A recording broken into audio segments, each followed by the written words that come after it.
Hi everyone, I'm here to do a video review on The Red Pyramid by Riordan, which is the first book in the Kane Chronicles series or trilogy, because there are going to be 3 books in the series, and I gave it 4 out of 5, and I'm going to tell you why in this video. First up, this is the cover. Even though the title probably tells you what it's about Egyptian gods. This is the spine, the back, and then this is red pyramid, and this is the spine. I really like the logos they make for the series that Riordan writes. But anyway, we all know Riordan from his Percy Jackson and the Olympian series, which was amazing. If you haven't read it, pick it up.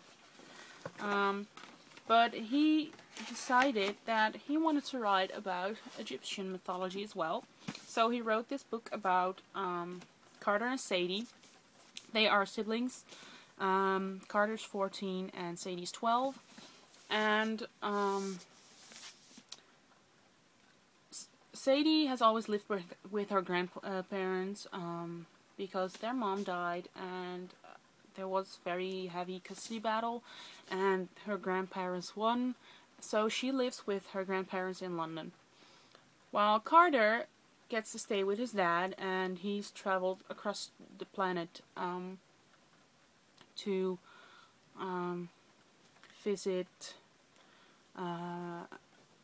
Egyptian stuff, because his dad is an Egyptianologist. I probably butchered that word, but anyway.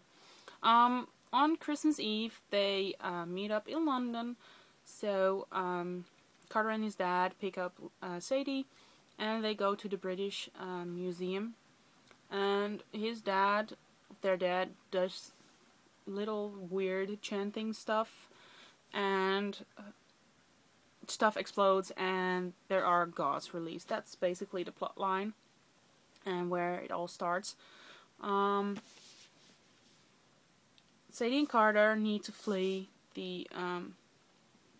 London, so they meet up with a guy that they have seen lurking around the house. His name's Amos, and he's their father's uncle. So they meet up with him, and they go to the US, and it all takes from there, because the evening that their dad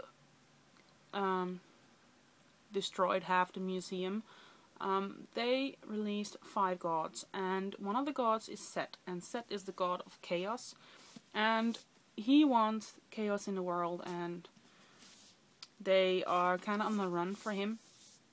And yeah, that's just basically the plot line. I really like this book. I think it's not nearly as good as the Percy Jackson and the Olympian series, but I do think that it's a book with great potential for the rest of the series. The Throne of Fire, which is book 2, is already out. It came out May 3rd, and I pre-ordered my copy, so that should be coming in later this week. Really looking forward to that. But yeah, Riordan has great writing style. I think that everything the man writes just is awesome. And if you haven't read any of his books, I would definitely recommend picking up a copy of The Red Pyramid or The Lightning Thief or The Lost Hero. But I would recommend reading The Lightning Thief and the Percy Jackson and the Olympian series before you start The Lost Hero, because The Lost Hero is the first book of the Heroes of Olympus, and that's the spin-off series. I think you can read it separately, but I would recommend reading Percy first. Plus it's amazing.